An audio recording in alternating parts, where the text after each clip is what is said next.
अगर आप गले में चेन या फिर हाथ में सोने की अंगूठी वगैरह पहनते हैं तो सावधान हो जाइए, क्योंकि ये जो चीजें हैं, ये वस्तु हैं, आपको इंसान से जानवर बना सकती है। और अगर आपको विश्वास नहीं हो रहा तो मैं आज आपको जो बताने जा रहा हूं उसे पूरा ध्यान से सुनिएगा और फिर बताइएगा क्या आप कलयुग के चंगुल में फंस चुके हैं या फिर नहीं।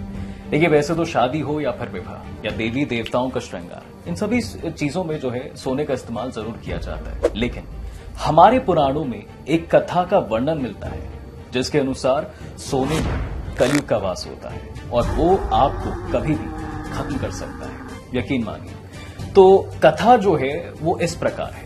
देखिए, राजा परीक्षित कलयुग के प्रथम राजा हुआ करते थे और राजा परीक्षित अभिमन्यु और उत्तरा के पुत्र थे। ये आप भी जानते हैं, मैं भी जानता हूं। जब भगवान कृष्ण इस धरा को छोड़कर अपने लोक यानी बैकुंठ लोक चले गए थे तो यहां पर परीक्षित को राजा बनाया गया था। पहली बार उन्हीं के राज्य में जो है कलयुग ने प्रवेश किया था। अब एक तरफ जहां द्वापर युग समाप्त हो रहा था, यानी द्वापर युग तो हम बाय बाय कह रहे थे, वहीं कलयुग को हम हाय कह रहे थे, मतलब कलयुग प्रवेश कर रहा था।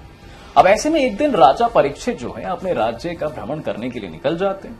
दरअसल वो ये देखना चाहते थे कि मेरी प्रजा जो है भाई किस तरह से रह रही है, किस तरह से कैसे बात कर रही है, क्या व्यवहार है, क्या रहन सहन है और किस प्रकार जो है वो एक दूसरे के साथ व्यक्त जो है बिताते हैं।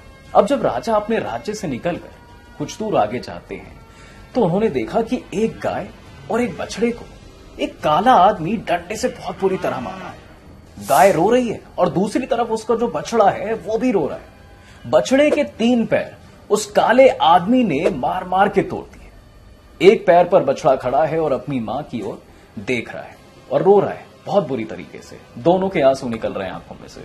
अब ऐसा दृश्य देखकर तो आम इंसान भी घबरा जाए। तो राजा परीक्षित से बिल्कुल रहा नहीं गया और उन्होंने उस काले आदमी से कहा, रे मूर्ख, कौन है तू? इस तरह मेरी गाय को और मेरे बछड़े को क्यों मार रहा है? अभी तुझे मैं मौत की घाट उतारता हूं। मैं इस राज्य का राजा हूं। और इतना कहकर राजा परीक्षित ने अपने मयान से तलवार निकाली और उस काले आदमी की तरफ बढ़े। अब अपनी ओर ऐसा बलशाली राजा आता देख वो आदमी जो है राजा परीक्षित के चरणों में गिर पड़ता है और उनसे माफी मांगने लगता है। वो आदमी कहने लगा कि महाराज, मेरा नाम जो है कलयुग है। राजा परीक्षित ने कहा, तुमने गाय को और बछड़े को इतना क्यों मारा है? इस पर कलयुग बोला, हे महाराज, जहां गाय रहती है, जहां उसका बछड़ा रहता है, वहां कलयुग नहीं रह सकता। अब ये ध्यान से सुनिएगा। इसलिए मैं सबसे पहले गाय को अपने घर से निकाल रहा हूं, ऐसा कलयुग ने कहा, ताकि मैं अपना राज्य जो है वो स्थापित कर सकूं। अब देखिए, यहां पर आपने सुना होगा और देखा भी होगा कि पहले के लोग जो थे वो गाय पालते थे और कहते हैं कि जहां गाय होती थी वहां गोविंदा होते थे। हाँ, जहां गाय का गोबर होता था वहां इतनी बीमारियां नहीं होती थी जितनी आजकल के जमाने में हो गई है। अब अच्छा, आप खुद सोचिए कि आज से 50 साल पहले इतने सारे अस्पताल कहां थे, इतने सारे डॉक्टर कहां थे? क्यों नहीं थे? क्योंकि इतनी बीमारियां नहीं थी, क्योंकि हर घर में गाय होती थी और गोबर की खुशबू होती थी। तो उससे क्या होता था, यह भी एक बड़ा सवाल है। जहां पर गाय और गोबर होता है वहां पर कई प्रकार की बीमारियां नहीं होती हैं। अब ऐसा माना जाता है कि अगर किसी को टीबी है तो उसे गौशाला में सोना शुरू जो है कर देना चाहिए और यकीन मानिए 15 दिन के अंतराल में उसका टीबी खत्म हो जाएगा। गाय के गोबर पर, गौमूत्र पर डॉक्टरों ने बहुत सारे शोध किए हैं। पंचगव्य की बड़ी महिमा है। आपको पता है कि नहीं मुझे नहीं पता, लेकिन मैं आपको बताता हूं कि देसी गाय के दूध, दही, घी, गौमूत्र और गोबर का पानी को सामूहिक रूप से पंचगव्य कहा जाता है। अब ये 5 चीजें हो गई ना, दूध, दही, घी, गौमूत्र और गोबर, तो ये पंचगव्य हो गया। आयुर्वेद में इसे औषधि की मान्यता है। जी हां, आप चौंक गए होंगे ये बात सुन के, लेकिन औषधि इसको माना गया है आयुर्वेद में। अब एक बात जरा सोचिए कि 20, 25 या फिर कह लीजिए कि 50 साल पहले के जो लोग थे इतना शराब पीते थे? बिल्कुल नहीं। पीते थे तो गाय का दूध पीते थे, देसी घी पीते थे या फिर छाछ पीने की आदत थी, क्योंकि उस समय जो है गाय पाली जाती थी। लेकिन अब कलयुग चल रहा है तो गाय नहीं पाली जाती, ना तो दूध है ना छाछ, इसलिए लोग नशे में झूम रहे हैं। पहले गाय पालने का फैशन था, अब कुत्ते पालने का फैशन है। कुत्ते पालने वाली मैडम जो है कुत्ते का जो शौच होता है वो साफ करती हैं बड़े शौक से, उन्हें शर्म नहीं आती, लेकिन गोबर उठाने में उनके हाथ गंदे हो जाते हैं। लेकिन कुत्ते का जो शौच है वो साफ करने में नहीं होता है, बड़ी बड़ी मैडम जो है कुत्ते को घुमाने के लिए तो ले जाती हैं पार्क में, देखा होगा आपने गली मोहल्लों में। ये कलयुग है, कलयुग गायों को बाहर निकाल रहा है और लोग कलयुग के प्रभाव में आकर कुत्तों को घर में पाल रहे हैं। इसका मतलब है कि उनकी बुद्धि भ्रष्ट होती जा रही है। आजकल कुत्ते बड़ी बड़ी कारों में घूम रहे हैं। आपने देखा होगा अगर कोई फैमिली जो है उनके घर में कुत्ता है, पिकनिक पर जा रहे हैं तो वो अपने कुत्ते को भी साथ लेकर जाते हैं। हमारे यहाँ गाय की सेवा करने की परंपरा है, ये तो आप जानते ही होंगे। और कहा जाता है कि गाय का खुर यानी जहां पर गाय के पैर पड़ते हैं वह घर पवित्र हो जाता है। जब आप नया घर बनाते हैं तो उस घर में पंडित जी गृह प्रवेश करते हैं और कहते हैं कि गृह प्रवेश में सबसे पहला प्रवेश जो है गाय का होता है। जिस नए घर में गाय प्रवेश करती है वह घर रहने योग्य हो जाता है, वो घर पवित्र हो जाता है। जिस घर में गाय पैर नहीं रखती है, ध्यान से सुनिएगा, वो घर रहने योग्य नहीं होता, चाहे उस घर में कितना ही सोना चांदी ना भरा हो। राजा परीक्षित ने कहा कलयुग से कि भाई मेरे नगर से जो है तू निकल जा। इस पर कलयुग ने भगवान ब्रह्मा के नियम की दुहाई देते हुए कहा, महाराज आपका शासन तो पूरी धरती पर है, ऐसे में मैं कहां जाऊं? नियमों के अनुसार मुझे यहां पर रहना है और आप मुझे कुछ उचित स्थान दे दें जहां मैं रह सकूं। और इसके बाद जो है राजा परीक्षित ने कलयुग को 4 स्थान दिए। अब कहां कहां रहता है कलयुग, जरा ध्यान से सुनिएगा। एक श्लोक के माध्यम से आपको बताता हूं कि द्यूतम पानम स्त्रिया सूना त्रिया धर्मश चतुर्विध्या। कलयुग का पहला ठिकाना क्या है? जुआ। आप लोग ताश खेलते हैं या फिर नहीं? आजकल लोग मोबाइल पर जुआ तो खेलते ही हैं। कौरवों ने भी जुआ खेला था उस समय, याद तो होगा आपको। इसलिए उनका विनाश नहीं हुआ था, सर्वनाश हुआ था। जो जुआ खेलते हैं उनका सर्वनाश होता है। जुआ मत खेला करिए, सबसे पहली एडवाइस मेरी यही है आपको। कौरवों ने जुआ खेला था तो सर्वनाश हुआ था और जुए के कारण ही महाभारत युद्ध हुआ था। और कितना बड़ा युद्ध था यह आप भी जानते। जुए के कारण ही द्रौपदी की लाज लूटी गई थी। अब जुआ ना होता तो नारी का अपमान ना होता और जुआ ना होता तो महाभारत ना होती। देखिए महाभारत का कारण भी जुआ ही था। अब सोचिए जुआ क्या नहीं करा देता है, बहन बेटियों की लाज लुटवाता है जुआ। इसलिए जुआ मत खेलिए।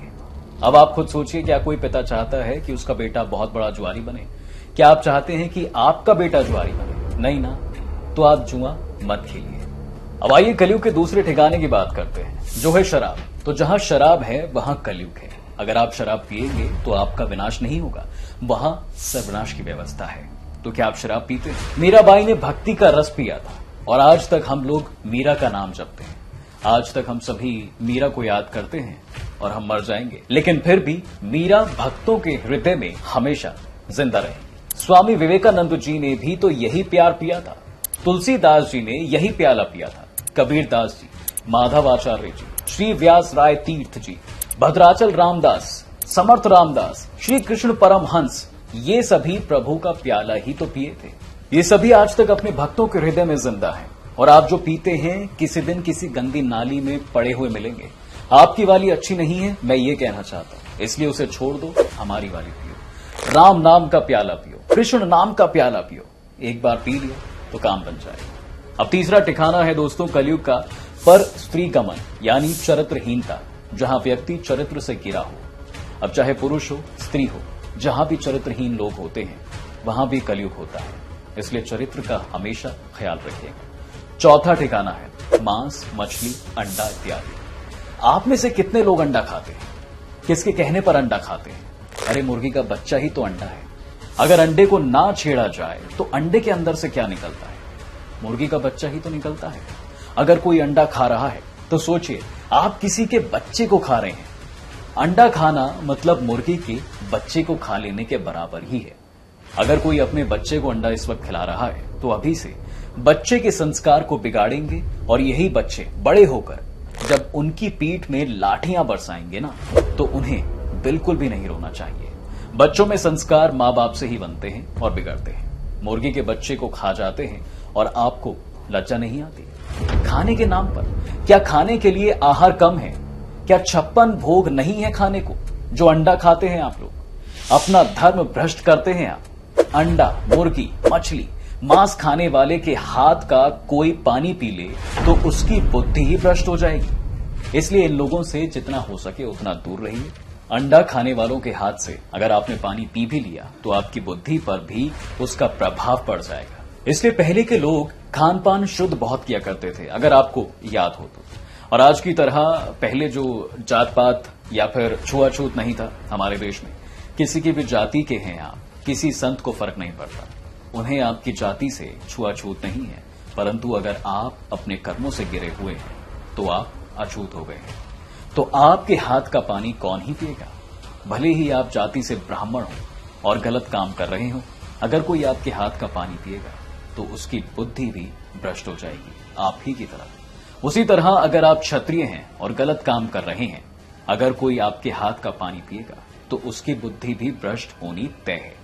वैश्य हो, अगर गलत काम कर रहे हो, अगर कोई आपके हाथ का पानी पिएगा तो उसकी बुद्धि भी भ्रष्ट हो जाएगी। शुद्ध हो और गलत काम कर रहे हो, अगर कोई आपके हाथ का पानी पिएगा तब भी उसकी बुद्धि भ्रष्ट होनी तय है। यदि आप अपने धर्म से भटक गए हैं तो आप अपवित्र हैं, और यदि आप अपने धर्म पर दृढ़ हैं तो शबरी शत्रु जाति की थी।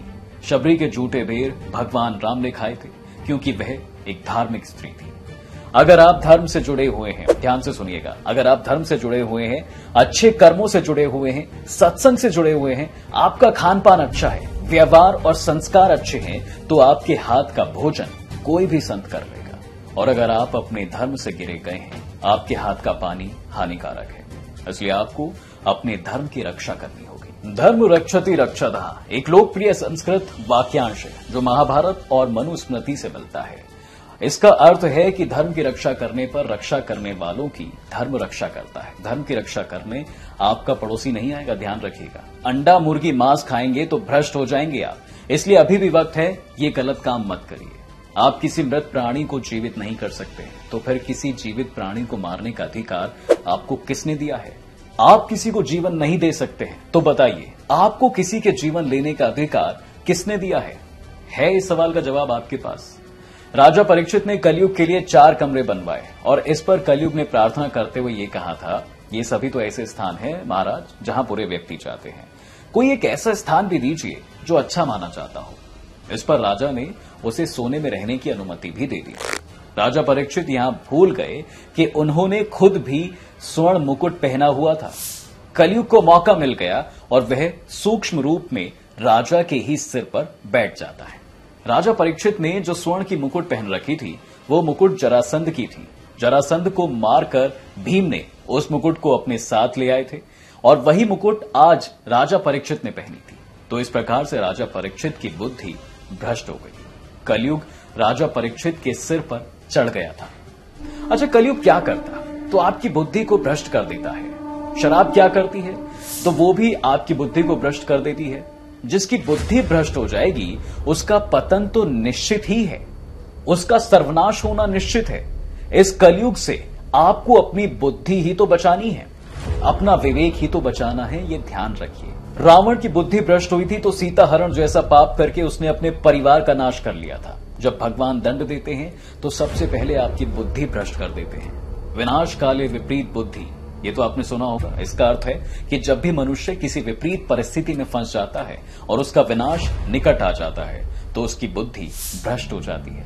जब बुद्धि भ्रष्ट होगी तभी मुंह से गलत भी निकलेगा। तो मुझे लगता है कि अब तो आप समझ गए होंगे कि हमने आपको सोने पहनने से क्यों मना किया था। अगर आप कुछ पहनना ही चाहते हैं तो भगवान के नाम की जाप करके माला पहने। और अगर आपको हमारी बात अच्छी लगी हो तो इसे ज्यादा से ज्यादा लाइक और शेयर करें। फिलहाल आज के लिए इतना ही। प्रणाम करता हूं मैं आपको, और पिछली 2 वीडियोस में जिस तरह से आपने प्यार बरसाया है उसी तरह से इस वीडियो को भी प्यार बरसाइएगा। आपका बहुत बहुत धन्यवाद।